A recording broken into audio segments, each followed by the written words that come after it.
ja la setmana passada vàrem començar amb el pla d'asfalts d'aquest any 2015.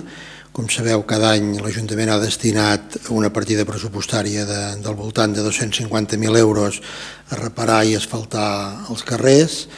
Aquest any, diguem-ne que seria l'últim pla d'asfalt del mandat que es va acabar el juny d'aquest any. Per tant, en aquests 4 anys haurem invertit en asfalts a la ciutat al voltant d'1 milió d'euros i amb això donaríem per acabat aquest primer pla i en aquests propers 4 anys continuarem en aquest sentit, continuarem també fent aquest pla d'asfalts i falta decidir les quantitats finals que hi destinarem.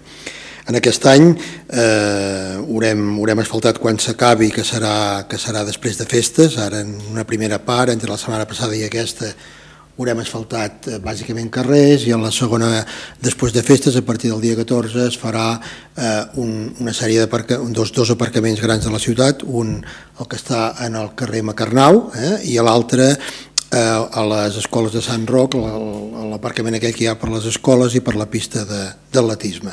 I si queda algun carrer petit que podria quedar, que no s'hagi pogut acabar entre avui i demà.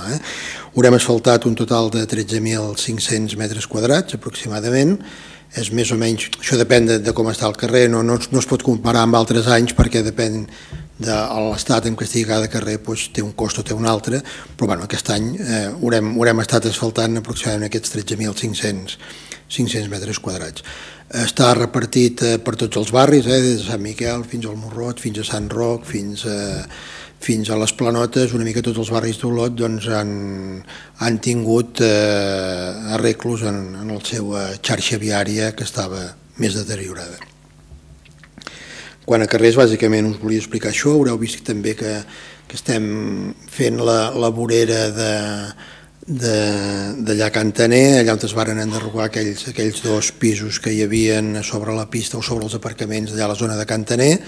Està previst també que s'acabi demà o que estigui molt acabat perquè no hi hagi cap molèstia per aquests dies de festes. Si quedés alguna cosa, quedaria de tal manera que no molesti durant les festes, però potser deixarem ja tot acabat, tota aquella zona d'allà, amb l'enderroc i la vorera, i més endavant veurem què fem amb tot el carrer, que sí que li convé també alguna actuació, però que ja seria de cara als propers anys. I també haureu vist que hem començat els aparcaments de l'hospital, en la zona aquella aquí hi havia tota la zona aquella jardinada amb gespa de la baixada per anar cap a urgències i després de la tornada. Han fet una part de l'obra, ara ho hem deixat també perquè no s'hauria pogut acabar abans de festes i hauria quedat una mica, diguem-ne, embarullat, i per tant a partir del dia 14 amb una setmana o així, la setmana següent a festes quedarà acabat tota aquella zona d'allà, i a l'ajardinament de la zona verda de davant de l'hospital, entre els 2 carrers, diguem, entre el carrer per on entres i per on surts, que hi ha tota aquella franja, que hi ha un jardí que està ara mateix una mica deixat, per dir-ho així, tot allò també s'arreglarà i quedarà adassentat.